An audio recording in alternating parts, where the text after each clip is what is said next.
The main thing is, do I get a license or do I license my IP, right?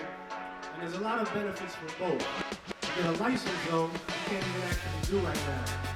So we have to actually license our IP, take our SOPs, our recipes, and go to a processor.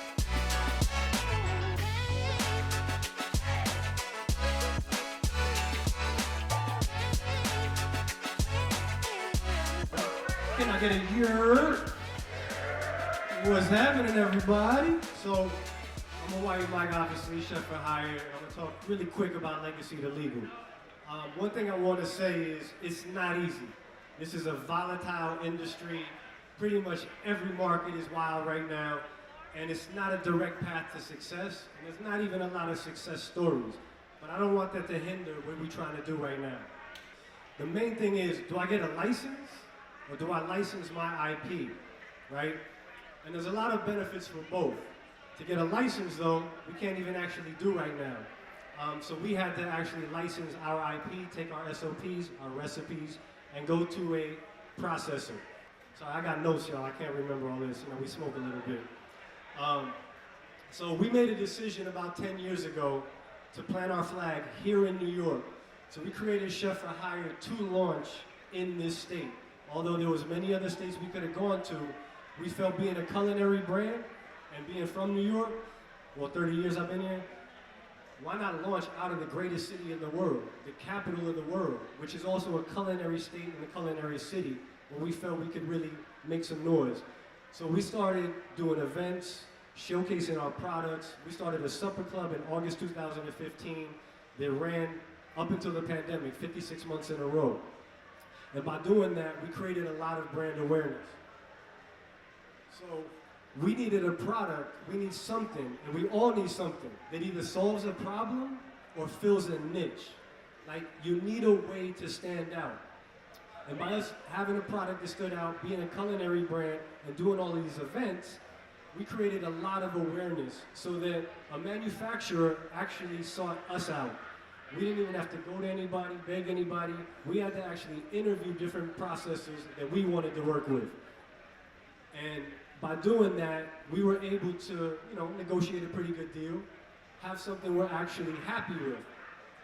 A lot of people right now are looking at these licensing deals and going, oh, you only get X percent, you get 15 to 30%. Your awareness of your brand, where you're at in the market, is really gonna determine how much you can actually ask for.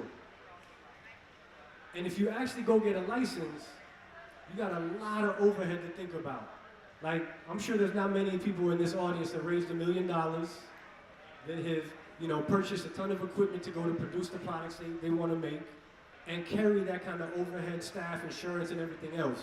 By us taking a licensing deal, we didn't have to worry about any of that stuff. What we can do is actually just go in, produce our own products, and take a percentage on the back end. And one of the best benefits of doing this is that we get to write off everything. We're not cannabis touching. We're not having to have the license or the overhead like I mentioned before. And if you actually think about it, I don't know how many people y'all know that have a license, but what's their actual margin that they're making right now after taxes? Is it better than that 15 to 30%? And if you look at the legal industry, the legalities of what's going on, the lawsuits that are happening right now, we're clogged up. None of these car people can open up right now. So imagine if we had licenses and we were held up, holding that real estate, holding that equipment, those leases, holding staff, all of those things. By us taking a licensing deal, again, we don't have to worry about those things. So something to take in mind, don't rush. Don't rush to just go get a license. If you look at other industries, a food, a beverage, even beauty, you create your recipe, your SOP, and you go to a co-packer. You can do the same thing here. But you still have to have something unique, something that sets you apart. Let's talk about packaging. We created our packaging 2017. We didn't create our packaging for the cannabis industry. We created our packaging for the culinary industry. We created our packaging to say, how can we stand out at a company like Whole Foods or Adina DeLuca, right? A higher end kind of product showcase where, again, we're a culinary brand.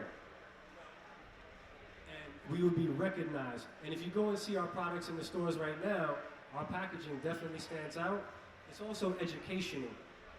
How we labeled our packaging, what we call our products, it's to create questions, to create the consumer asking, like, why do you guys label your things this way? And just remember, y'all, this is a marathon. This shit is not a race. We're still shaking these things out. We're still figuring it out. The OCM is still figuring it out. And once you do create this deal, once you do get your products in the market, the one thing y'all gotta remember, the bud tenders. The bud tenders over everything. They are the most important conduit to your success. You educate those bud tenders, they're gonna educate the consumers, and that consumer is gonna purchase your product if it's good. I'm not saying they're gonna purchase everything, but if it's good, they got something to talk about. So don't forget that. And then the last thing I'm gonna leave y'all with is community. We gotta be, as legacy operators, they don't really care about legacy on the shelves. We have to tell that story, and we gotta stand together in solidarity. We gotta make sure we're here, because they're gonna try to push us out. So we are here for you. If y'all got questions, y'all wanna understand this pathway to legal from legacy, come holler at us, we'll help you out. And that's kinda it, y'all. So we over here, we got a booth. If y'all want to order some of our products, we got our gummies and jellies at Unispread Travel Agency. I just want to say thank you for your time. Again, I'm Hawaii Mike, Chef for Hire. Peace.